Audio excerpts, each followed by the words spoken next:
বিসমিল্লাহির রহমানির রহিম। সুপ্রিয় ছাত্রছাত্রীরা, আশা করি আপনারা প্রত্যেকে ভালো আছেন।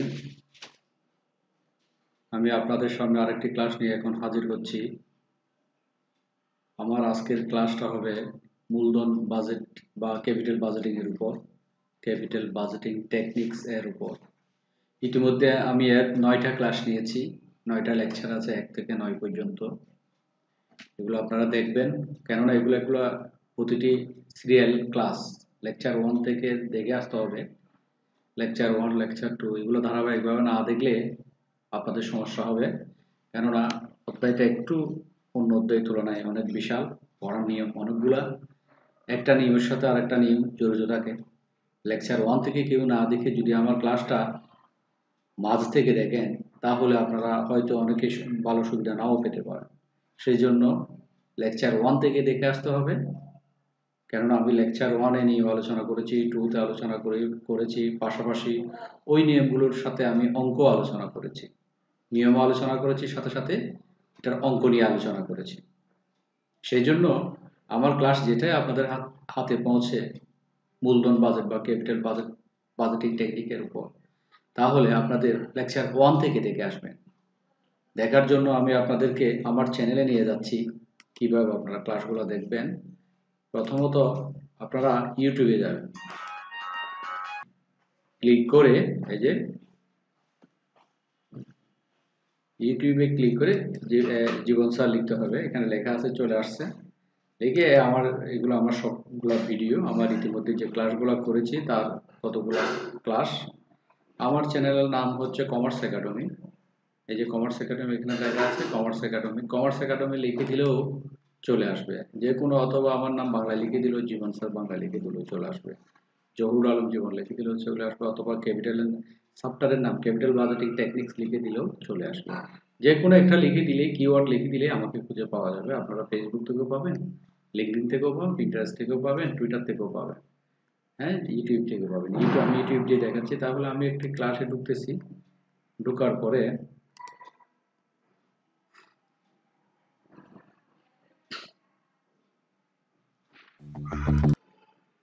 আমি একটা ক্লাসে ঢুকতেছি। ঢোকার পরে এই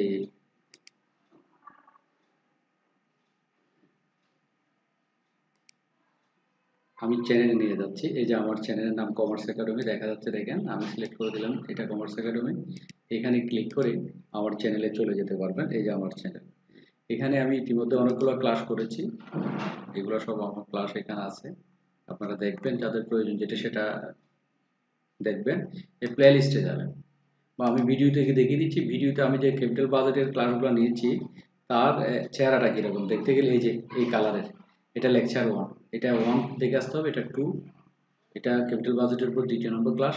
এভাবে 3, 4, 5, 6, 7, 8, 9, এই 10 এটা আমি আবার নিচ্ছি। এখানে সাউন্ডের সমস্যা হওয়ার পরিপ্রেক্ষিতে আমি 10 ক্লাসটা আবার নতুন করে নিচ্ছি, যেহেতু এটা সাউন্ডটা ভালো করে শোনা যাচ্ছে না, লাইভ করছিলাম, সাউন্ডের সমস্যা।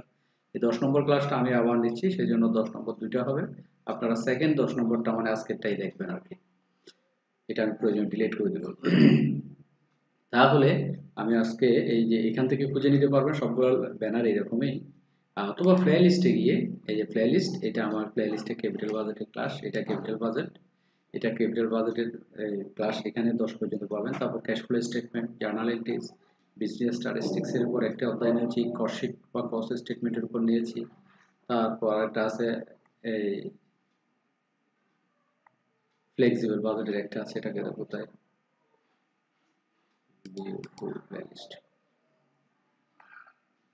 আচ্ছা যাক। তারপর ফ্লেক্সিবল বাজেটের উপর একটা আছে, ওটা গেল কোথায়, এটা পাচ্ছি না, প্লেলিস্ট চেঞ্জ হয়ে গেছে নাকি। আচ্ছা যাক, এখানে খুঁজে পাওয়া যাবে। আমি ফ্লেক্সিবল বাজেটটা পাচ্ছি না, না পাওয়ার কারণটা তো বুঝতেছি না, এখানে তো থাকার কথা।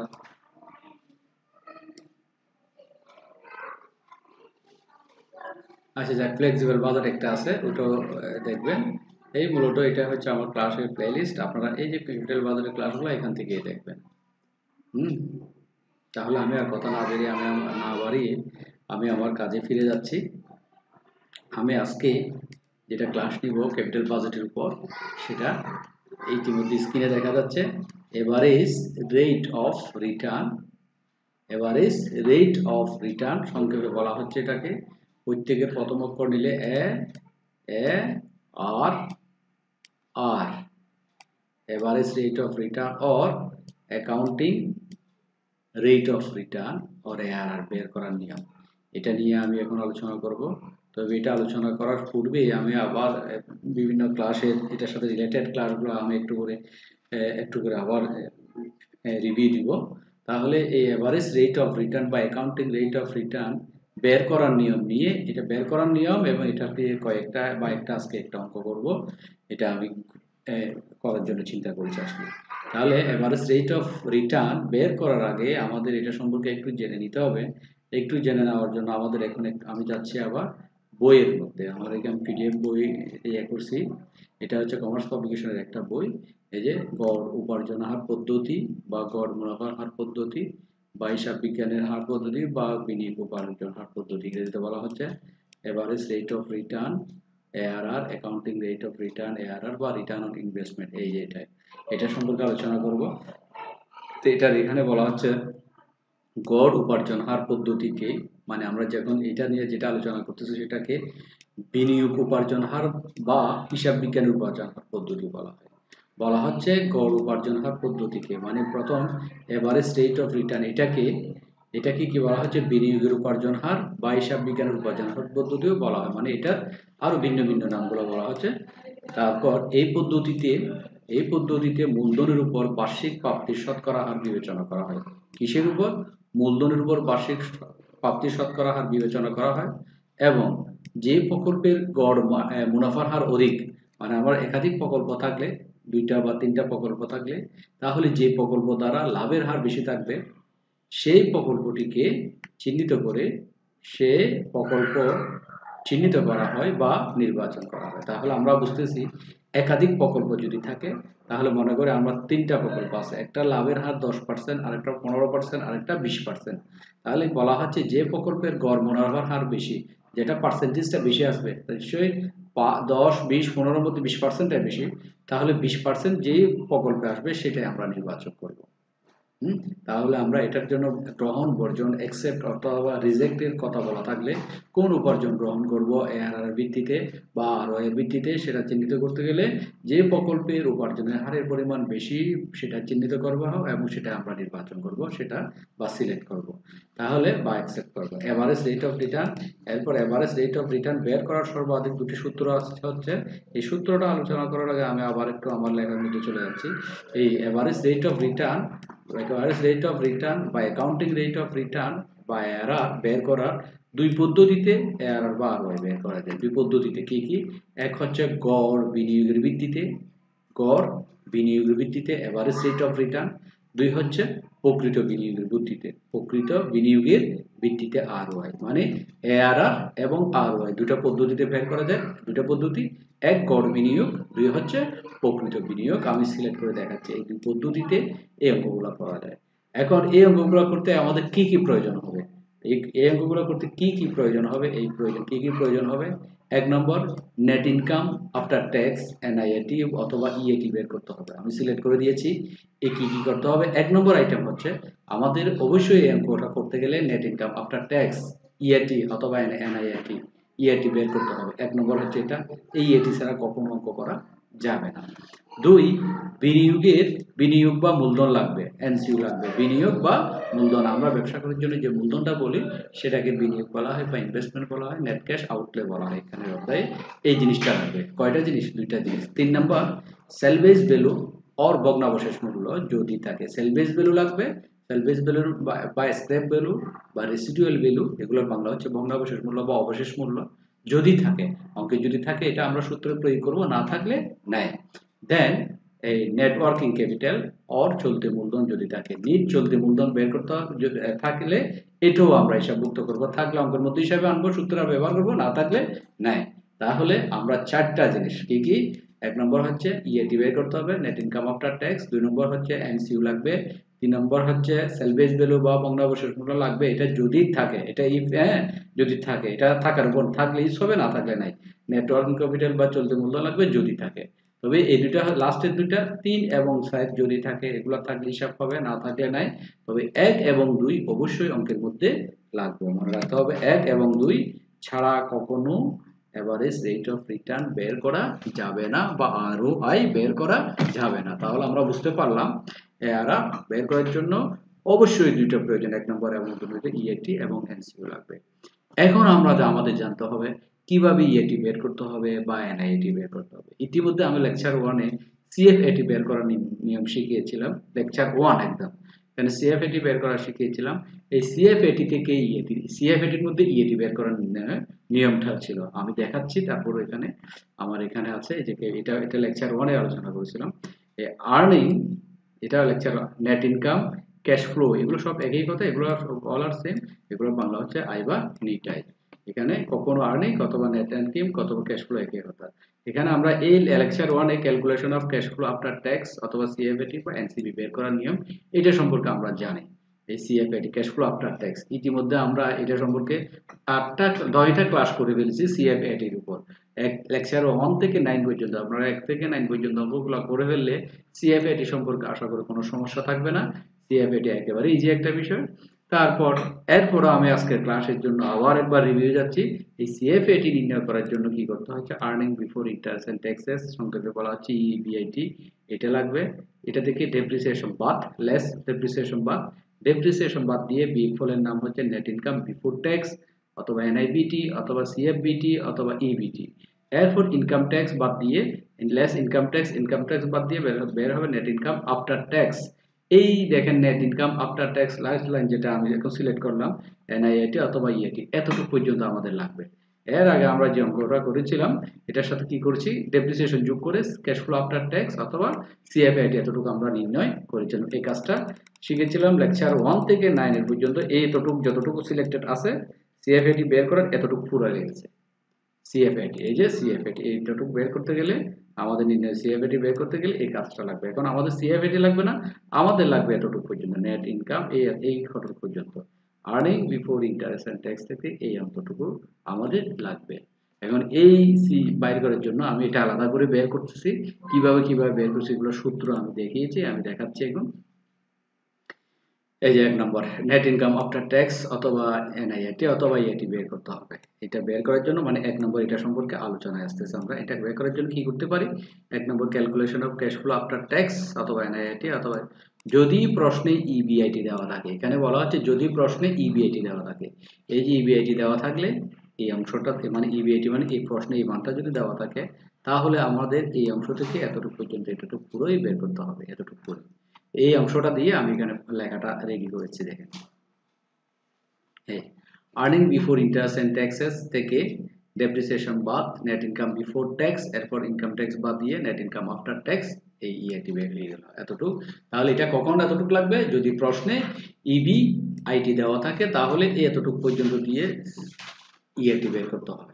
1 নম্বর নিয়ম হচ্ছে এটা। ইবিআইটি দেওয়া থাকলে তাহলে কি করতে হবে, ইবিআইটি থেকে ডেপ্রিসিয়েশন বাদ, ইনকাম ট্যাক্স বিফোর ট্যাক্স বের হবে, ইবিটি বের হবে, ইবিটি থেকে ইনকাম ট্যাক্স বাদ, ইআইটি বের হবে। তাহলে আমরা ইজিলি বলতে গেলে ইবিআইটি থেকে ডেপ্রিসিয়েশন বাদ, ইবিটি থেকে ইনকাম ট্যাক্স বাদ, ইআইটি এতটুকু পর্যন্ত ইআইটি বের হবে যদি প্রশ্নে ইবিআইটি দেওয়া থাকে। 1 2 নম্বর, এরপর 2 নম্বর আলোচনার মধ্যে কি আছে, যদি প্রশ্নে ইবিটি দেওয়া থাকে, ইবিটি কোথায়, এই যে এখান থেকে আমরা এই অংশটা ইবিটি এইখানে, যদি এবারে এই ইবিআইটি দেওয়া না পরিবর্তে ইবিটি দেওয়া থাকে, ইবিটি দেওয়া থাকলে কি করতে হবে, এতটুকু অংশ এটাই করতে হবে, এতটুকু এটাই করতে হবে। আমরা যেটা সিলেক্ট করতেছি এটা দিয়ে আবার ফর্মুলা তৈরি করেছি কি net income before tax, net disturb করতেছে না, নেট ইনকাম বিফোর ট্যাক্স থেকে মানে ইবিটি থেকে ইনকাম ট্যাক্স বাদ দিলে নেট ইনকাম আফটার ট্যাক্স বা ইএটি বের হয়ে যাচ্ছে। ইএটি বের হচ্ছে এইভাবে। তাহলে কিভাবে, ইবিআইটি থেকে ইনকাম ট্যাক্স বাদ, ইএটি বের হয়ে গেলে এই অংশটা দিয়ে দ্বিতীয় নম্বর। যদি প্রশ্নে ইবিটি দেওয়া থাকে তাহলে সূত্র হচ্ছে income tax before net income before tax থেকে ইবিটি থেকে ইনকাম ট্যাক্স বাদ দিলে নেট ইনকাম আফটার ট্যাক্স বের, মাত্র 2টা লাইন। মানে কি নেট ইনকাম বিফোর থেকে ইনকাম ট্যাক্স বাদ দিলে আমাদের কাঙ্ক্ষিত ফলাফল ইএটিটা বের হয়ে যাবে। এটা হচ্ছে যদি প্রশ্নে ইবিটি দেওয়া থাকে, এই সূত্র। নাম্বার 3, প্রশ্নে যদি ইএটি দেওয়া থাকে কিছুই বের করতে হবে না। ইএটি যদি দেওয়াই থাকে আমাদের কাজ হচ্ছে ইএটি নির্ণয় করা। ইএটি যদি কোশ্চেনে দেওয়া থাকে তাহলে কিছু করতে হবে না, ওই প্রশ্নের মান দিয়ে আমরা অঙ্ক করে ফেলতে পারবো যদি প্রশ্নে ইএটি দেওয়া থাকে আর্নিং আফটার ট্যাক্স। দেন নাম্বার 4 হচ্ছে যদি প্রশ্নে সিএফএটি বা এনসিবি দেওয়া থাকে। সিএফএটি আমরা 1 নম্বর যেটা আলোচনা করেছিলাম সিএফএটি, এই যে এটা এখানে এই ফলাফলটা দেওয়া আছে, যেটা এই সিএফএটি আমরা লেকচার 1 এর কথা বলছি। সিএফএটি কোশ্চেনে যদি সরাসরি cash flow after tax CFAT দেওয়া থাকে তাহলে আমাদের লাগবে যে ইএটি। প্রশ্নে দেওয়া আছে এটা, তাহলে কি করতে হবে, ক্যাশ ফ্লো আমাদের কাজ করতে হবে ক্যাশ ফ্লো বিফোর থেকে ডেপ্রিসিয়েশন পেছনের দিকে যেতে হবে, ডেপ্রিসিয়েশন বাদ দিয়ে নেট ইনকাম আফটার ট্যাক্স বের করতে হবে। তাহলে কিভাবে, cash CFAT minus depreciation equal EAT. তাহলে ইএটি নির্ণয় সিএফএটি দেওয়া থাকলে কিভাবে নির্ণয় করব, সিএফএটি থেকে ডেপ্রিসিয়েশন বাদ দিয়ে ইএটি, এটা দিয়ে সূত্র আমি 4 নম্বর সূত্রটা এখানে রেডি করেছি। যদি প্রশ্নে সিএফএটি অথবা এনসিবি দেওয়া থাকে তাহলে কিভাবে বের করতে হবে, cash flow after tax CFAT less depreciation সমান নেট ইনকাম আফটার ট্যাক্স অথবা ইএটি পেয়ে গেলাম। এই 4টা কথার মধ্যে যে কোশ্চেন যেটাই থাকে ওটা দিয়ে আমাদের কি করতে হবে, অবশ্যই ইএটি বের করে নিতে হবে। আশা করি আমি আপনাদের এই কথাটা বোঝাতে পারলাম। দেন আমাদের কাজ হচ্ছে তাহলে এই 1 নম্বর আলোচনা গেল কিসের, কি আমাদের কি কি প্রয়োজন হবে এর মধ্যে। 1 নম্বর আলোচনা গেল নেট ইনকাম আফটার ট্যাক্স অথবা এনআইটি অথবা ইএটি বের করতে হবে, এটা আলোচনা। দেন 2 নম্বর বিনিয়োগ বা মূলধন লাগবে, এটা কোশ্চেনে দেওয়া থাকবে, এটার জন্য কোনো ঝামেলা নাই। কোশ্চেনে যত টাকা দিয়ে ব্যবসা শুরু করবে অথবা প্রকল্প শুরু করবে ওই প্রকল্পের টাকাটাই হচ্ছে বিনিয়োগ অথবা মূলধন অথবা এনসিইউ। তাহলে এটা কোশ্চেনে দেওয়া থাকবে, এটার কোনো ঝামেলা নাই। মূলত ইএটি বের করাটাই আমাদের মূল বিষয়, আর বাকিটা এত ঝামেলা নাই। তাহলে এটা গেল আর এটা কোশ্চেনে সেলফ ভ্যালু থাকলে ব্যবহার হবে, না থাকলে না। সেলফ ভ্যালু বর্ণনা যদি আমি একটু করে বলে দিই, মনে করি একটা মোবাইল আমি 10,000 টাকা দিয়ে একটা মোবাইল কিনেছি, 5 বছর ব্যবহার করেছি, 5 বছর পরে কারো কাছে এটা 2,000 টাকা দিয়ে বিক্রি করে দিলাম। মোবাইল কেনার সময় আমি 10,000 টাকা দিয়ে কিনেছি, আমার থেকে 10,000 টাকা চলে গেল ক্যাশ আউটলে, আমার ইনভেস্ট করছি 10,000, পরবর্তী আমি 5 বছর এটা ব্যবহার করলাম, ব্যবহার করে 2,000 টাকা দিয়ে কারো কাছে বিক্রি করে দিলাম। তাহলে 10,000 টাকার জিনিস 2,000 টাকা দিয়ে বিক্রি করে মাঝখান থেকে 5 বছর ব্যবহার করলাম, কত টাকা আমার ডেপ্রিসিয়েশন করলো, আমার ডেপ্রিসিয়েশন করলো 8,000। 10,000 থেকে 2 বাদ দিলে 8,000, আর প্রতি বছরে 8,000 কে 2 দিয়ে ভাগ করলে যা আছে তাই হচ্ছে অবশ্যই। এখন সেলভেজ ভ্যালু হচ্ছে কি, ওই 10,000 টাকার মোবাইলটা আমি যখন 5 বছর পরে 2,000 টাকা বিক্রি করে দিলাম, তাহলে আমার 10,000 টাকা চলে গেছিল, আর বিক্রি করার পর আমার পকেটে কত আসছে, 2,000 টাকা ফিরে আসছে। ওই 2,000 টাকা ফিরে আসাকে বলা হয় সেলভেজ ভ্যালু বা ভগ্নাবশেষ মূল্য। ব্যবহার করার পরে যে মূল্যটা পাওয়া যায়, বিক্রি করা যায়, সেটাকে বলা হয় সেলভেজ ভ্যালু বা স্ক্র্যাপ ভ্যালু। এটা যদি থাকে কোয়েশ্চেন আমরা সূত্রে ব্যবহার করব, না থাকলে নাই। আর নেটওয়ার্কিং ক্যাপিটাল এটাও চলতি মূলধন। চলতি মূলধন হচ্ছে চলতি সম্পদ থেকে চলতি দায় বাদ দিলে চলতি মূলধন। এভাবে থাকে না, নেটওয়ার্কিং ক্যাপিটাল বলে প্রশ্ন দেওয়া থাকে। আবার ওটা যদি প্রয়োজন অঙ্কে থাকে তাহলে আমরা সূত্রে ব্যবহার করব, না থাকলে নাই। তবে 1 এবং 2 অবশ্যই লাগবে, এই দুটো ছাড়া কখনো অঙ্ক করা যাবে না। ওকে, তাহলে আমরা এতটুকু গেলাম, এই কাজটা আমাদের হয়ে গেল। এতটুকু পর্যন্ত আমাদের এই কাজটা আমরা শেষ করে ফেলছি। এখন আমাদের কথা হচ্ছে যে আমাদের ফর্মুলা কি হবে, আমরা সেদিকে যাব। এগুলো সম্পর্কে আমরা আলোচনা করলাম। এখন আমরা যাচ্ছি আবার বইয়ে। এই বই এটা সম্পর্কে একটু আগে আর কি আমরা এখানে এতটুকু পর্যন্ত আলোচনা করেছিলাম। এখন আসবো আমরা এতটুকু পর্যন্ত একটু আগে আলোচনা করেছি, এখন আসবো আমরা সূত্রের আলোচনা। এটা বইয়ের মধ্যে গড় মুনাফার ভিত্তিতে হবে না, এটা গড় বিনিয়োগের ভিত্তিতে। মুনাফা শব্দটা ভুল, ইনভেস্টমেন্ট অর্থ, এই যে ইনভেস্টমেন্ট অর্থ বিনিয়োগ, এখানে মুনাফা লিখেছে, এটা হবে, আমি এখানে ঠিক করে রেখেছি গড় বিনিয়োগের ভিত্তিতে, এআরআর গড় প্রকৃত বিনিয়োগের ভিত্তিতে। তাহলে এখন এই গড় বিনিয়োগ আমরা দুই পদ্ধতিতে এআরআর বা আরওআই বের করব। এআরআর গড় বিনিয়োগের ভিত্তিতে কিভাবে এআরআর বের হবে সেটা জানবো, আবার প্রকৃত বিনিয়োগের ভিত্তিতে এআরআর বের হবে, আরওআই বের করবে সেটা জানবো। প্রথম আসতেছে গড় বিনিয়োগের ভিত্তিতে। গড় বিনিয়োগের ভিত্তিতে based on average investment. ARR বের করার সূত্র হচ্ছে এআরআর সমান average annual profit after tax. এতটুকু লাগবে না, শুধু মনে রাখতে হবে এভারেজ ইএটি। এই অংশটার মধ্যে লাগতে হবে এভারেজ ইএটি। আমরা যে একটু আগে ইএটি বের করা শিখছিলাম না, এআরআর, আমি এখানে একটু লিখে দিচ্ছি,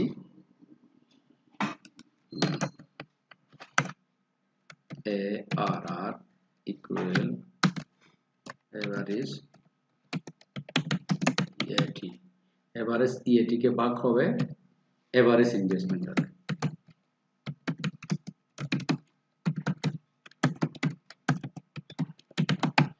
এভারেজ ইনভেস্টমেন্টের ভাগ 100 দিয়ে গুণ, এই হচ্ছে সূত্র। এটা এমনি ভাগ দিয়ে করা যায়, আমি এভাবে দেখাই দিচ্ছি। এভারেজ ইএটি কে এভারেজ ইনভেস্টমেন্ট দিয়ে ভাগ 100 দিয়ে গুণ, এআরআর বের করার সূত্র। এখন আমাদের জানতে হবে এভারেজ ইএটি কি, এভারেজ ইনভেস্টমেন্ট কি। এভারেজ ইএটি হচ্ছে যে এই যত বছর আমরা মুনাফা পাবো, 5 বছর, 6 বছর, 7 বছর, যেমন মনে করে আমি একটা মধ্যে দেখা দিচ্ছি। এভারেজ ইএটি ধরে নিচ্ছে আমাদের 5 বছরের মুনাফা প্রথম 10,000 যোগ এদিকে, এটা আমি একটা অনুমান দিয়ে দেখিয়ে দিচ্ছি বোঝার জন্য, যোগ 15,000 যোগ আবার 15,000 দিলাম, যোগ 25,000 যোগ 4 বছর হলো আর একবার দিলাম 20,000, ব্র্যাকেট শেষ। তাহলে ভাগ কত বছর? 1 বছর। আমাদের কয় বছরের মুনাফা দিলাম? 1 2 3 4 5, তাহলে 5 দিয়ে ভাগ 5। এখানে যে ফলাফলটা আসবে সেটাকে বলা হচ্ছে এভারেজ ইএটি। তাহলে আমরা যদি ভাগ করি কত, 10 15 15 30, 30 এর সাথে 10 যোগ করলে 40, 40 এর সাথে 25 যোগ করলে হয় কত, 40, 50 আর 65, 65 এর সাথে 20 যোগ করলে 85, 85,000 ভাগ 5। তাহলে 85 কে 5 দিয়ে 517, 85 17,000 টাকা এভারেজ প্রফিট। এটাকে বলা হচ্ছে এভারেজ ইএটি। কিভাবে এভারেজ ইএটি বের করতে হবে? আমাদের ইএটি যে কোশ্চেনের মধ্যে ইএটিটা বের করার পরে ধরে নিলাম 5 বছরের ইএটি, এগুলো সব যোগ করে 5 দিয়ে ভাগ করলে 17,000 হচ্ছে এভারেজ ইএটি। এরপর এভারেজ ইনভেস্টমেন্টের ব্যাপারে যদি আমরা জানি, এভারেজ ইনভেস্টমেন্ট। এভারেজ ইনভেস্টমেন্ট বের করার সূত্র কি রকম? এভারেজ ইনভেস্টমেন্ট বের করার জন্য নেট ওয়ার্কিং ক্যাপিটাল লাগবে, নেট ওয়ার্কিং ক্যাপিটাল,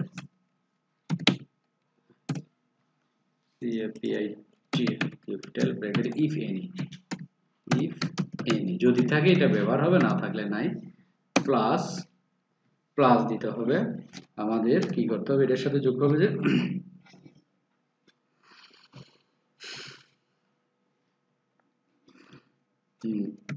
এনসিইউ, এটা কিন্তু পাচ্ছি না দেওয়া হবে, আমি ইকুয়েশন বের করতে পারি কিনা দেখি এখানে।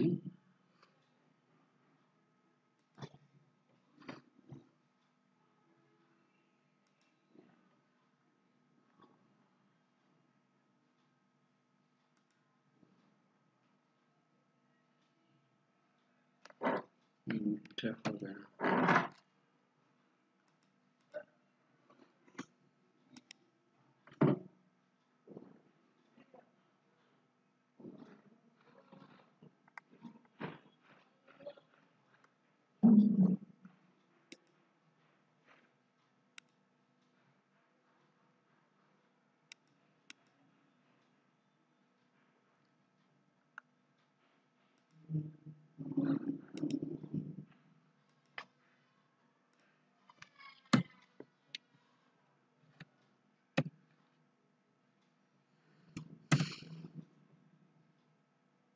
এই যে পাইছি, উপরে হবে আমাদের, আমি বই থেকে দেখে, উপরে হবে কি, আমরা এখন এইটা আলোচনা করতেছি। এই যে networking capital initial investment plus salvage value, initial investment plus salvage value. Initial investment means NCU দিলে হয়ে যাচ্ছে NCU plus salvage value SB, salvage value divided by 2, আর এটা সেলভেজ ভ্যালু ব্র্যাকেটে ইফ এনি, ব্র্যাকেটে ইফ এনি, তাহলে আমাদের সূত্র হচ্ছে এটাই, এভারেজ ইনভেস্টমেন্ট নেটওয়ার্কিং ক্যাপিটাল যদি থাকে এটা বসবে, ইফ এনি দিলাম, এনসিইউর সাথে সেলভে, এটা এনসিইউ লেখা যায়, অথবা ইনিশিয়াল ইনভেস্টমেন্ট যেটা আছে বইয়ে সেটাও লেখা যাবে, প্লাস অথবা ইনিশিয়াল ইনভেস্টমেন্টে লিখে দিই আমি, এটা initial investment, INI, initial investment, INI, INB, INI, INI stop I investment BT, initial investment INB, initial investment, তাহলে সূত্র হচ্ছে দেখি ইনিশিয়াল ইনভেস্টমেন্টের সাথে সেলভেজ ভ্যালু, ইনিশিয়াল ইনভেস্টমেন্টের সাথে সেলভেজ ভ্যালু যোগ ভাগ হচ্ছে 2, এটা হচ্ছে সূত্র। আমরা এখানে মনে করে একটা মান বসাই দিই। আমাদের মান ধরে নিলাম নেটওয়ার্কিং ক্যাপিটাল মান নাই 0 প্লাস, তারপর এটা ভাগ চিহ্ন, আমাদের ইকুয়েশনে কাজ করতে হবে আবার।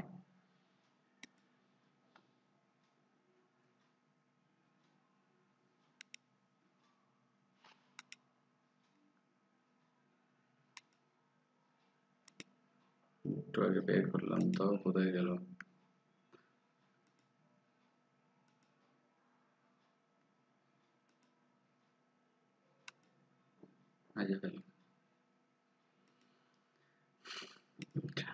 তাহলে আমাদের এখানে মান দিলাম, ইনিশিয়াল ইনভেস্টমেন্ট ধরলাম 50,000, সেলভেজ ভ্যালু ধরলাম 0 ভাগ 2।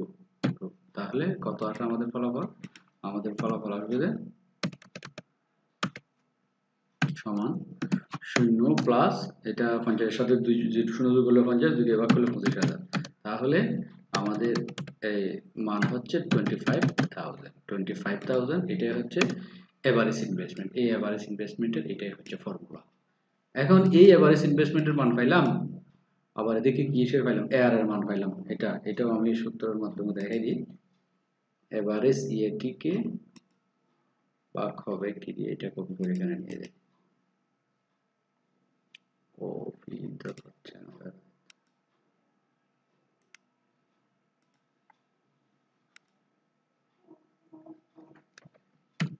হ্যাঁ। তাহলে এই এভারেজ ইএটি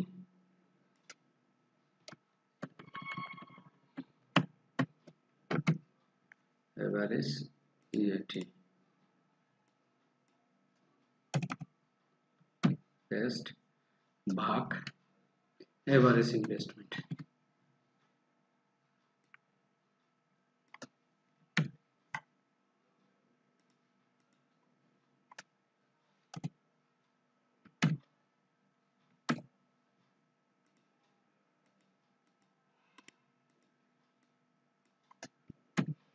এভারেজ ইনভেস্টমেন্ট, তাহলে এভারেজ ইএটিকে এভারেজ ইনভেস্টমেন্ট দিয়ে ভাগ করলাম গুণ 100। এই হচ্ছে সূত্র আমাদের। এটা আমি ডিলিট করে দিই আগেরটা।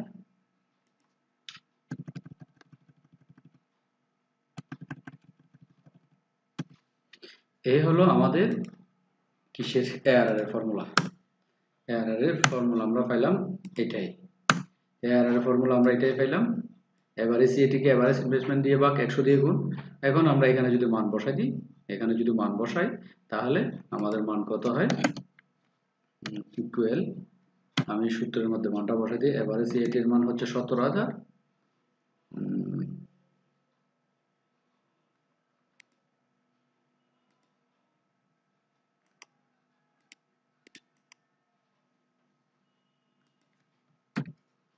এভারেজ ইএটি এর মান 17,000, তারপর এভারেজ ইনভেস্টমেন্টের মান কত? এভারেজ ইনভেস্টমেন্টের মান 25,000। 17,000 আর 25,000। 17,000 কে 25,000 দিয়ে ভাগ 100 দিয়ে গুণ, তাহলে ফলাফল কত আসে? আমাদের একটু ক্যালকুলেটরের আশ্রয় নিতে হবে। 17,000 কে এভারেজ যে এভারেজ ইনভেস্টমেন্ট 25,000 এখানে বাই করছি, ক্যালকুলেটর আশ্রয় নিতে হবে। ক্যালকুলেটরের জন্য আমি যাচ্ছি, এখানে 17,000 হচ্ছে এভারেজ এভারেজ ইএটি ভাগ 25,000। ইএটিকে 25,000 দিয়ে ভাগ করলে আসছে কত? এত গুণ 100, তাহলে কত আছে? 68%। এর ফলাফল আসছে 68। এটার ফলাফল হচ্ছে কত? 68%। এই হলো আমাদের এআরআর এর ফলাফল। ইজি, আমি এমন একটা অনুমিত আইটেম দিয়ে সূত্র এবং মান বুঝিয়ে দিয়েছি। তাহলে আশা করি আপনারা বুঝবেন। আমি এখন বই থেকে যাচ্ছি আবার। তাহলে আমাদের এই ক্যাপিটাল বাজেটের এই যে এখানে দেওয়া আছে এভারেজ ইনভেস্টমেন্ট বা গড় বিনিয়োগ নিম্নোক্ত সূত্রের সাহায্যে বের করা যায়। এভারেজ ইনভেস্টমেন্ট, যেটা আমি এতক্ষণ লিখে দেখাইছি, বুঝিয়ে দেখাইছি, এই সূত্রটা এখানে আছে। আপনারা দেখে ফেলেন নেটওয়ার্কিং ক্যাপিটাল প্লাস ইনিশিয়াল ইনভেস্টমেন্টের সাথে সেলস বিলের যোগ 2 দিয়ে ভাগ। আর এটা এনডব্লিউসি এনআইটি এগুলো শর্টকাটে লিখেছে এআর এর সূত্র শর্টকাট। একটা বিষয় মনে রাখতে হবে, কোয়েশ্চেনে যদি নেটওয়ার্কিং এই আপনারা বই করার সময় নেটওয়ার্কিং ক্যাপিটাল এই বইয়ের মধ্যে পুরো সূত্রটা আমি যে সিলেক্ট করে দেখাচ্ছি networking capital plus initial investment plus sales value divide by 2, এই সূত্রটা বইয়ের মধ্যে অনেক সময় পুরোপুরি লেখে অঙ্কের পর নেটওয়ার্কিং ক্যাপিটালের মান থাকলে বসবে, না থাকলে বসবে না, সেলস ভ্যালুর মান থাকলে বসবে, না থাকলে জিরো বসাবে। সূত্রটা সবসময় লিখে দেবেন, লিখে গেলে সমস্যা হবে না, এটা ভালো হবে, সবসময় মনে থাকবে পুরো সূত্রটা লাগে। কিন্তু বইয়ের মধ্যে দেখা যায় বেশিরভাগ সময় এই অংশটা শুধু এতটুকুই লিখে। আপনার ইচ্ছা করলে বইটা না লিখে পুরো সূত্রটা লিখে যে মানগুলো থাকবে সেটা বসবে, যেগুলো থাকবে না সেটা না বসিয়ে অঙ্কটা করে দেবে। এটা গেল যে এআরআর এর আমাদের কাজ। দেন আমরা এখন আরওআই প্রকৃত বিনিয়োগের ভিত্তিতে এটা নিয়ে আলোচনা করব। ROI based on original investment. এর আগেরটা আমরা এভারেজ ইনভেস্টমেন্ট বেস ছিল, এভারেজ ইনভেস্টমেন্ট এটা, আর এটা হচ্ছে অরিজিনাল ইনভেস্টমেন্টের উপর ভিত্তিতে আরওআই বের করতে হবে। আর আরওআই বের করার সূত্র কি? আরওআই সমান এভারেজ ইনকামকে অরিজিনাল ইনভেস্টমেন্ট দিয়ে ভাগ। এভারেজ ইনভেস্টমেন্টকে আমি এখানে দেখাচ্ছি সূত্রটা, এটার সাথে যদি তুলনা করি, এটার সূত্র আরওআই এটার সূত্র হচ্ছে, এটা দিকে নিয়ে আসতেছি আমি, এটা মনে পেস্ট দিলে এই যে এভারেজ ইএটি এটা ঠিক থাকবে। এখানে এভারেজ ইনভেস্টমেন্টের পরিবর্তন হবে অরিজিনাল ইনভেস্টমেন্ট, মানে মূল বিনিয়োগ,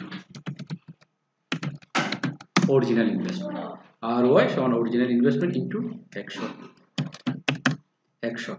এই হচ্ছে ফর্মুলা। এআরআর আরওআই তুলনার পার্থক্য হচ্ছে এটার মধ্যে এভারেজ ইএটি, এটা তো এভারেজ ইএটি ঠিক আছে, এটার নিচে এভারেজ ইনভেস্টমেন্ট, এটার নিচে হচ্ছে অরিজিনাল ইনভেস্টমেন্ট, এতটুকুই বেশ কম। এভারেজের জায়গায় কি অরিজিনাল, এতটুকুই, আর কিছুই নাই, শুধুমাত্র অরিজিনালে। আমি সূত্র প্রকৃত বিনিয়োগ কিন্তু বেসড অন অরিজিনাল ইনভেস্টমেন্ট এখানে সিলেক্ট আছে, এই যে এখানে সিলেক্ট করে দেখাচ্ছি। আবার আমি মাইক্রোসফট ওয়ার্ডে লিখেও দেখাচ্ছি আরওআই বের করা হচ্ছে এভারেজ ইএটি। তাহলে আমরা ইজিলি বুঝতে পারতেছি আরওআই এআরআর এবং আরওআই এর মধ্যে কোথায় পার্থক্য রয়েছে। এআরআর এর মধ্যে উপরের এভারেজ ইএটি এআরআর যেরকম, আরওআই এর এভারেজ ইএটিটা সেম। আর এআরআর মধ্যে এভারেজ ইনভেস্টমেন্ট আর এটার মধ্যে অরিজিনাল ইনভেস্টমেন্ট এতটুকুই বেশ কম। আর অরিজিনাল ইনভেস্টমেন্ট মিনস আমাদের যে টাকাটা মূলধন, এই যে এই ইনিশিয়াল ইনভেস্টমেন্ট, এই ফলাফলটা, এখানে কোনো সেলভেজ বিল আসবে না, কোনো নেটওয়ার্কিং ক্যাপিটাল আসবে না, কিছু আসবে না, মূলধনকে অরিজিনাল ইনভেস্টমেন্ট বলা হয়। আবার অনেক সময় নেটওয়ার্কিং ক্যাপিটাল এটাও যোগ হবে ইনিশিয়াল ইনভেস্টমেন্ট। তাহলে আমাদের মূলধন হচ্ছে কত টাকা, আমরা মূলধন ধরেছি এটা কত, 50,000 টাকা। তাহলে এখন এই সূত্রে যদি আমরা মান বসাই, কেটে দেখি, এই সূত্রে এভারেজ ইএটির মান হচ্ছে কত, 17,000।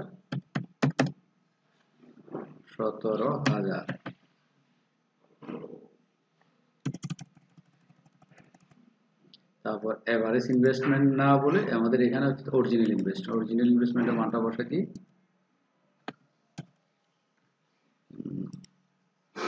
এটা হচ্ছে 50,000। 50,000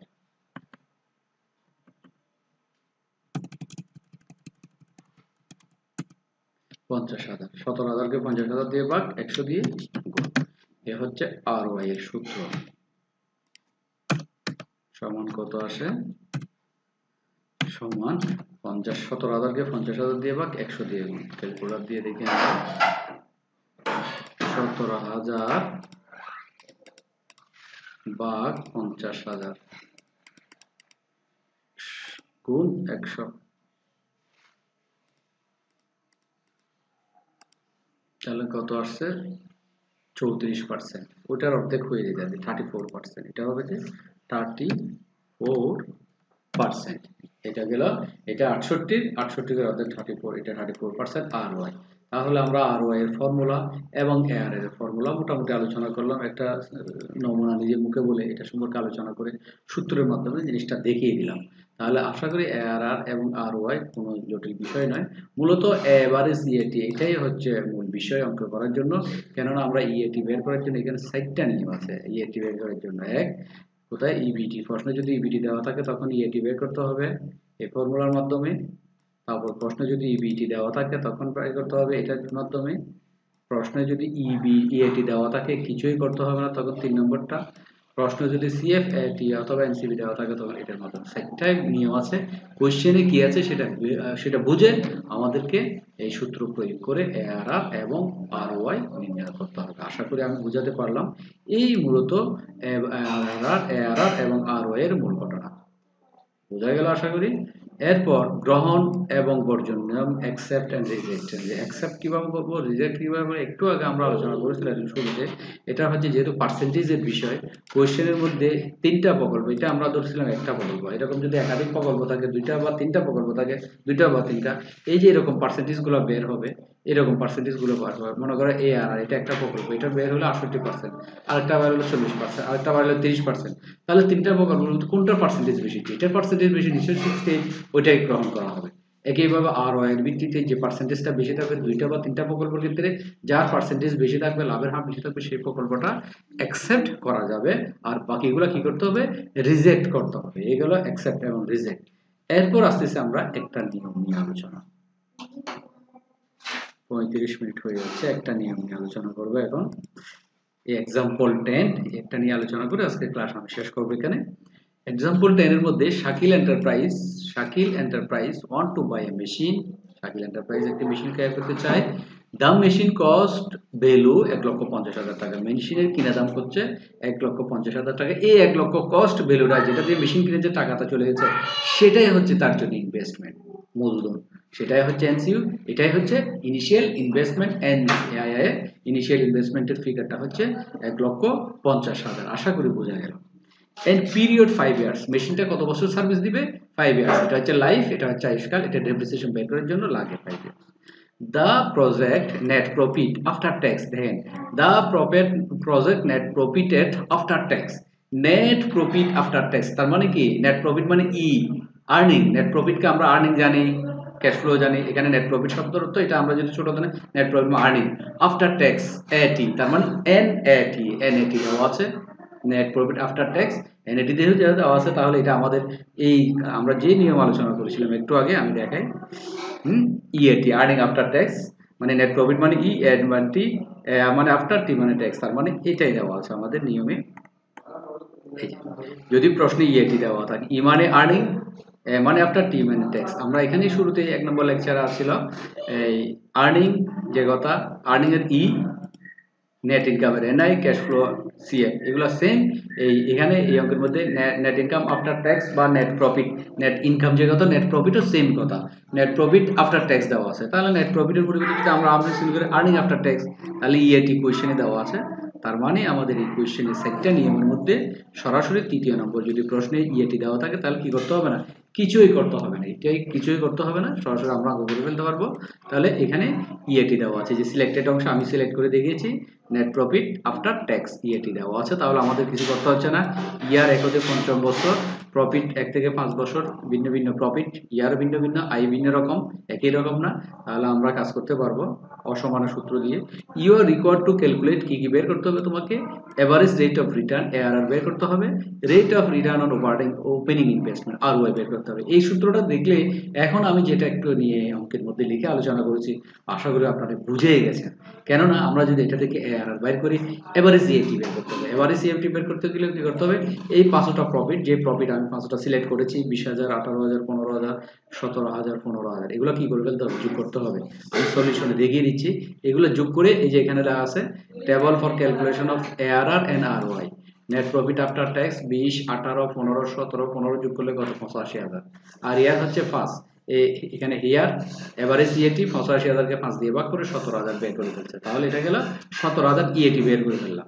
এরপর কি লাগবে আমাদের এরপর লাগবে এভারেজ ইনভেস্টমেন্ট। আমরা জানি এভারেজ ইএটি বের করে ফেলছি, সূত্রে ছিল এভারেজ ইএটি বের করে ফেললাম। এখন লাগবে কিসের, এআরআর এর এভারেজ ইএটি বের, এখন লাগবে এভারেজ ইনভেস্টমেন্ট। তো এভারেজ ইনভেস্টমেন্ট বের করার জন্য কি লাগবে, এভারেজ ইনভেস্টমেন্ট বের করার জন্য আমাদের এই সূত্রটা লাগবে। একটু আগে এভারেজ ইনভেস্টমেন্ট সমান net working capital plus if any, যদি থাকে এটা ইনিশিয়াল ইনভেস্টমেন্ট সেলভেজ ভ্যালু যোগ, আবার এই সেলভেজ ভ্যালু যদি থাকে যোগ হবে, না থাকলে জিরো বসে দেবে, তাহলে 2। আমরা এই সূত্রে এখন মান বসাবো। এই সূত্রের মান যদি বসাই, এভারেজ ইনভেস্টমেন্টের মান হচ্ছে আমাদের মূলধন হচ্ছে 1,50,000, 1,50,000, সেলভেজ ভ্যালু মনে হয় 9, সেলভেজ ভ্যালু ছিল না, এর মধ্যে আমরা পাইনি 1,50,000 টাকা, no salvage value, no working capital, এখানে ওয়ার্কিং ক্যাপিটালও নাই, সেলভেজ ভ্যালু নেই, তাহলে আমরা এখানে মান বসাই দিই, এখানে 0 2, তাহলে 1,50,000, 1,50,000কে 2 দিয়ে ভাগ করলে হবে কত, 75,000, 75,000, আর 75,000 শূন্য করলে 75,000 হচ্ছে এভারেজ ইনভেস্টমেন্টের ফলাফল আমরা পেয়ে গেলাম। তাহলে এভারেজ ইনভেস্টমেন্টের ফলাফল পেয়ে গেলাম এটা, আর এটার ফলাফল পাইলাম এভারেজ ইএটি, এখানে বের করা আছে আমার, এটাও 85,000 হয়ে গেল, এমনি আন্দাজে দিয়েছিলাম, যাক এখানে 75,000, আর ওইটা আমি বইতে গিয়ে বরাবর থাকুক 20,000, 18,000, 15,000, 17,000, 15,000 যোগ করলে 85,000, 85,000কে 5 দিয়ে ভাগ করলে 17,000 এভারেজ ইএটি পাইলাম। আর এভারেজ ইনভেস্টমেন্ট এখানে ওই লাস্টের অংশটা দিয়ে করেছে, মানে এই সূত্রের এই অংশটা দিয়ে কাজটা করেছে, এই অংশটা দিয়ে, এই যে আমি সিলেক্ট করেছি এটা দিয়েছি করেছে, নেটওয়ার্কিং কম্পিউটারটা আনে নাই, তবে বুদ্ধিমানের কাজ হবে এই অংশটা সহ এনে পুরোপুরি সূত্রটা লিখে মান বসানো, কেননা অঙ্কের মধ্যে এরকম না লিখলে শুধু এই অংশটা যদি লিখি, অনেক সময় স্টুডেন্টরা আমরা দেখেছি খাতা কাটার সময় ভুল করে ফেলছে, কিরকম, এটা এই নেটওয়ার্কিং ক্যাপিটাল ছিল সে বসাই নাই, না বসাতে গিয়ে তার এভারেজ ইনভেস্টমেন্টটা ভুল হয়ে গেছে। সেই জন্য কি করতে হবে, অবশ্যই এই সূত্রটা পুরোপুরি লিখে যেটার মান থাকবে সেটা বসবে, যেটা থাকবে না সেটা না বসিয়ে জিরো বসিয়ে কাজ করলে অঙ্কটা বরাবর কারেক্ট হবে, ভুলও হবে না, এবং জানাটাই বেশি হবে। তাহলে আমরা এভারেজ ইনভেস্টমেন্টটা পেয়ে গেলাম, ইনিশিয়াল ইনভেস্টমেন্টও পাইলাম, তাহলে কি করতে হবে, এই সূত্রে এআরআর সূত্রে এখন কি করতে হবে, মান বসাই দিতে হবে। এই পেজে মান বসাই দিয়েছে দেখেন, যে এআরআর 17,000কে 75,000 দিয়ে বা 100 দিয়ে গুণ, তাহলে কাটাকাটি করে 22.67% হয়ে গেল, তাহলে এআরআর এর মান বের করে ফেললাম।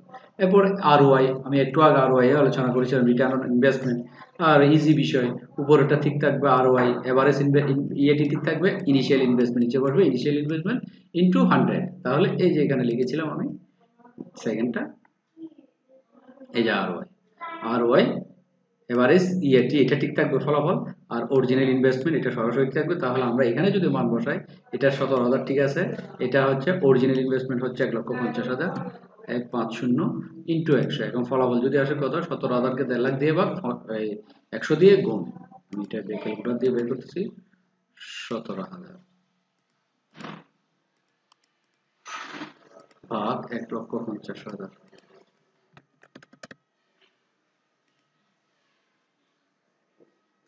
গুণ 100, তাহলে কত আসে, 11.33%, এই যে আমাদের ফলাফল চলে আসছে 11.33%। তাহলে বইয়ে দেখি কিরকম অবস্থা, আশা করি বইও, তাহলে এটার ফলাফল আসছে 11.33%, এটা ফলাফল আমরা আরওআই এর ফলাফল পেয়ে গেলাম। তাহলে আর এটা এআরআর এর ফলাফল কি, এখানে যদি দেখে এটা ছিল যে কত, 75,000, 75, এটাও একটু বসাই দিচ্ছি, 17,000কে 75 দিয়ে আবার 100 দিয়ে, 17,000 ভাগ 75,000, তাহলে এত আসে গুণ 100, 22.67%, 22.66 বা 67%, তাহলে এটার ফলাফল আসছে 22.67%, এর ফলাফল পেয়ে গেলাম। আবার আরওআই এর ফলাফল 11.33, মানে সবসময় মনে রাখতে হবে যে এআরআর এর হাফ হবে আরওআই, আরওআই এর ফলাফল এআরআর এর হাফ হয়ে যায়। আচ্ছা, এই গেল মূলত এআরআর এবং আরওআই বের করা, যদি সরাসরি কি দেওয়া থাকে, ইএটি দেওয়া থাকে, আমরা ইএটি এর মাধ্যমে আরওআই এবং এই জিনিসটা বের করে নিলাম। তাহলে এই ক্যাপিটাল আরওআই আমরা 11.33%, এটা আমরা ফলাফলটা পেয়ে গেলাম। এই গেল মূলত আমার আজকের ক্লাস, এটা আচ্ছা, এখানে আরেকটা অঙ্ক, এটা ছোট একটা অঙ্ক, এটা এমনি আলোচনা করে দিচ্ছি, এটার সাথে শুরুতে এক্সাম্পল 11, এটাও আমি আলোচনা করতেছি। Masum and son want to buy a machine at price of 25,000, estimated life of machine 5 years, আয়ুষ্কাল 5 বছর, zero salvage value, and salvage value zero, salvage value থাকবে না, শূন্য হবে, tax rate is not applicable, মানে বাদ দেওয়ার পরে যেটাই হবে সেটাই ট্যাক্স রেট, আর দিতে হবে না, বিগফল ডেপ্রিসিয়েশন বাদ দিলেই নেটেই হবে। Annual cash flow of the machine is S follows, এখানে ক্যাশ ফ্লো দেওয়া আছে, এটা আফটার বিফোর কিছুই দেওয়া নেই, এটা কি আফটার ক্যাশ ফ্লো না বিফোর ক্যাশ ফ্লো কিছু দেওয়া নেই, তবে এটা এই যেরকম দেওয়া থাকে এটা আমার নিজের উপরে চিন্তা করতে পারি, আমরা ইবিআইটি চিন্তা করে এটা কাজ করে নিয়ে যেতে পারি ইবিআইটি ভাবে। তাহলে এখানে ইয়ার দিয়েছে 1 থেকে 5 বছর, ক্যাশ ফ্লো দিয়েছে 5 বছরের, আর বের করতে হবে রিকোয়ারমেন্ট রিটার্ন আরওআই, বের করতে হবে average rate of return ARR. তাহলে এই অঙ্কের মধ্যে এই যে কোয়েশ্চেনে যেহেতু অ্যানুয়াল ক্যাশ ফ্লো দেওয়া আছে, এটা আমরা বুঝতে পারতেছি না যে এটা কি EBIT earning before interest and tax নাকি ইআইটি, কিছুই বুঝতে পারতেছি না। এটা আমরা যে কোনো একটা নিয়ম ধরি, এটাকে সরাসরি আমরা যদি ইআইটি চিন্তা করি তাহলে আগের নিয়ম একটু আগে যে অঙ্কটা শেষ করেছে হুবহু এটার মতো করতে পারি। আবার এটা যদি ইবিআইটি চিন্তা করি তাহলে ইবিআইটি ভেবে এটা কাজ করতে হবে। এই অঙ্কের মধ্যে এটাকে ইবিআইটি নিয়ে বিবেচনা করে কাজ করেছে। দেখেন ইবিআইটি নিয়ে বিবেচনা করে প্রথমে কি করতে হবে, ডেপ্রিসিয়েশন বের করতে হবে মেশিনের ডেপ্রিসিয়েশন হচ্ছে কস্ট থেকে সেলভেজ গুলো বা লাইফ দিয়ে ভাগ। তাহলে কস্ট 25,000, কস্ট হচ্ছে 25,000, সেলভেজ ভ্যালু 0, 25,000 থেকে 0 বাদ, লাইফ হচ্ছে 5 ইয়ার্স। ফলন মান বসায় কত 5,000 টাকা ডেপ্রিসিয়েশন বের হয়ে গেল। তাহলে এটা হয়ে গেল। এরপর আমাদের তালিকা করতে হবে table for net income for after depreciation. হ্যাঁ, তাহলে এখানে কি করতে হচ্ছে আমাদের, এখানে ইয়ার 1 থেকে 5 দিয়ে দিল, ক্যাশ ফ্লো টাকাগুলো বসাই দিলাম, ডেপ্রিসিয়েশন 5,000 সবগুলোতে বসাই দিলাম, নেট প্রফিট আফটার ডেপ্রিসিয়েশন বাদ দেওয়ার পরে নেট প্রফিট। তাহলে 10 থেকে 5 বাদ দিলে 5,000, 8 থেকে 5 বাদ দিলে 3,000, আবার 9 থেকে 5 বাদ দিলে 4,000, এইভাবে বাকিগুলো করে ফেলছে 15,000, যোগ করে 15,000। এখানে ইনকাম ট্যাক্সের কথা নাই, বলা হচ্ছে যেটাই বের হবে tax rate is not applicable. এখানে নিট টাকাটা এটাই নিট টাকা বলা হচ্ছে, এটা দিয়ে ট্যাক্স বাদ দিতে হবে না এই 15,000। এখন এটা দিয়ে আমরা কাজ করে ফেলতে হবে। এই 15,000কে 5 দিয়ে ভাগ হয়ে যাচ্ছে। রিটার্ন অন ইনভেস্টমেন্ট আরওআই, এটা বের করার জন্য রিটার্ন আর এভারেজ প্রফিট 15,000কে 5 দিয়ে ভাগ, 3,000 বের হয়ে গেছে। ইনিশিয়াল ইনভেস্টমেন্ট মূল বিনিয়োগ 25,000, সূত্রের মান বসা দিয়ে ফলাফলটা বের হয়ে গেল 12%, এটা বের হয়ে গেল। এরপরে বি নম্বর হচ্ছে এআরআর বের করা। এভারেজ ইনভেস্টমেন্ট আমরা বের করে ফেললাম এখানে 3,000, আর এভারেজ ইনভেস্টমেন্ট এভারেজ প্রফিট বের করলাম 3,000 এখানে। তারপর এভারেজ ইনভেস্টমেন্ট বের করতে হবে। এভারেজ ইনভেস্টমেন্ট বের করার জন্য ওই পুরোপুরি সূত্রটা আমরা ইউজ করতে পারি, যেটা আমরা এখানে লিখেছিলাম। এটা লিখে এটা পুরোপুরি ব্যবহার করতে পারি, যেটা মান দেওয়া আছে সেগুলো ব্যবহার করবো, যেটা দেওয়া নেই সেখানে জিরো বসা দিয়ে এটা কাজ করে ফেলবো। এরা এই লাস্ট অংশটা এরা করেছে, মূলত এরা এই অংশটা দিয়ে করেছে। আমি বারবার বলতেছি পুরো সূত্রের মান দিয়ে আপনারা কাজ করবেন, যেগুলো মান থাকে বসবে, যেগুলো থাকে বসবে না। তাহলে এখানে বাকি অংশটা কস্টের সাথে সেলভেজ ভ্যালু যোগ করে 2 দিয়ে ভাগ করে 12,500, 12,500 বসে দিয়েছে 24%, এটা 24%, এটা কত হচ্ছে 12%। দুইটা অঙ্ক, ছোট দুইটা অঙ্ক নিয়ে আলোচনা করলাম। নেক্সট ক্লাসে আমি এক্সাম্পল 12 নিয়ে আলোচনা করব। আর এখানে বেশ কিছু অঙ্ক আছে, এগুলো সবগুলো নিয়ে আলোচনা করব। এগুলো আলোচনা করলে এখানে 12 আছে, 13 আছে, 14 আছে, আর এই 14 পর্যন্ত এই অঙ্কগুলো আলোচনা করলে দিয়ে এর কোনো সমস্যা থাকবে না আশা করি। এই আমার আজকের ক্লাস এই কিসের উপর, এভারেজ রেট অফ রিটার্নের উপর আমি একটু ক্লাস করলাম, আশা করি আপনারা বুঝেছেন। তাহলে আমি ক্লাসের পরিশেষে আপনাদের প্রতি রিকোয়েস্ট করতেছি, আমার ক্লাসগুলো অবশ্যই আপনাদের ভালো লাগে। আপনারা অবশ্যই আমার ক্লাস দেখে কমেন্ট করবেন, মতামত দিবেন, লাইক দিবেন, লাইক বাটনে ক্লিক করবেন, আমার চ্যানেল সাবস্ক্রাইব করবেন, নিজে করবেন, বন্ধুদের বলবেন। বাংলাদেশের মানুষ যেহেতু বেশিরভাগই ফেসবুক ইউজ করে, ফেসবুকে নিজেদের ওয়ালে রেখে অন্যদের শেয়ার করে যাতে দিবেন, বিভিন্ন গ্রুপে শেয়ার করবেন, যাতে অন্যরা আমার ক্লাসগুলো খুঁজে পায়। আচ্ছা, আর বেশি কিছু না বলে আমি আপনাদের কাছ থেকে এখানেই বিদায় নিচ্ছি। আল্লাহ হাফেজ, ভালো থাকবেন, সুস্থ থাকবেন। ওকে, আসসালামু আলাইকুম।